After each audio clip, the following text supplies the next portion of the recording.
వినటంలో ఏమన్నా ఆ ఫాస్ట్నెస్ పెరిగిందా సార్? అంటే ఏమండి, నేను చదివినంత ఇంక నేను గ్యారంటీగా చెప్తున్నాను, నేను చదివినంత ఎవ్వరు ఈ ఇండస్ట్రీలో ఎవ్వరు చదవరండి. నేను రోజు స్క్రిప్ట్లు చదువుతానే ఉంటాను, వింటానే ఉంటాను. నేను పోనీ ఓకే చేయటంలో ఏమైనా ఫాస్ట్నెస్ లేదండి.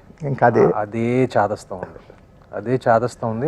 ఆ చాదస్తం ఇంకా ఉండాలి, అలాగే ఉండాలని నేను కోరుకుంటున్నానండి.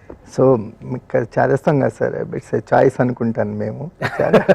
అంటే నేను ఎప్పుడు జోక్ చేస్తూ ఉంటాను, నా చాదస్తం ఎప్పుడు స్క్రిప్ట్ వరకే ఉంటుంది, దాని తర్వాత నేను ఎందుకంటే మీరు ఎక్కువ మంది కొత్త డైరెక్టర్స్తో వర్క్ చేసిన హీరో, మీరు కెరియర్ చూసుకుంటే చాలా మంది కొత్త డైరెక్టర్స్తో ఎప్పుడు ఒక చాయిస్ లాగే ఉంటారు కొత్త డైరెక్టర్స్ ఇప్పటికీ కూడా.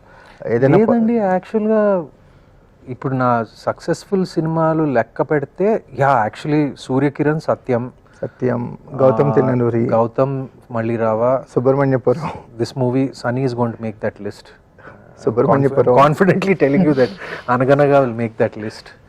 సుబ్రహ్మణ్యపురం అంటే అంటే every heroes got like a few introduction. అంటే ఒక ఇమేజ్ వచ్చిన తర్వాత కొత్త వాళ్ళతో చేయటం రిస్క్ అని ఫీల్ అవుతారు, కానీ మీకు ఆ దృష్టి లేదు ఫార్చునేట్లీ.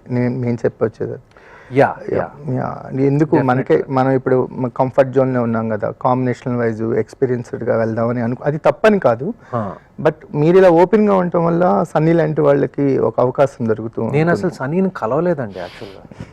మీరు నమ్మరు, నేను ఓకే చేసిన తర్వాతే సన్నీని కలిసాను. Okay. Because Sunny sent me the script. Okay. Through the producer. I didn't even meet him. I didn't even know how he looked like. But when I read the script, Sunny చూసారు. I read the script and I script చదివిన వెంటనే I had like complete confidence that he'll make this film happen. And script అంత పగడ్బందీగా అంత. That is great sir. కొంతమంది నేరేషన్లో పడేస్తుంటారు, అంటే వాళ్ళు చెప్పే విధానంలో చెప్తుంటారు. ఆయన ఏమీ చెప్పకుండా డైరెక్ట్గా ఆయన ఏమనుకున్నాడో రాసి పంపించాడు కాబట్టి ప్యూర్ మెరిట్ బేస్ మీదే కొట్టుంటాడు అని అనుకుంటున్నాను.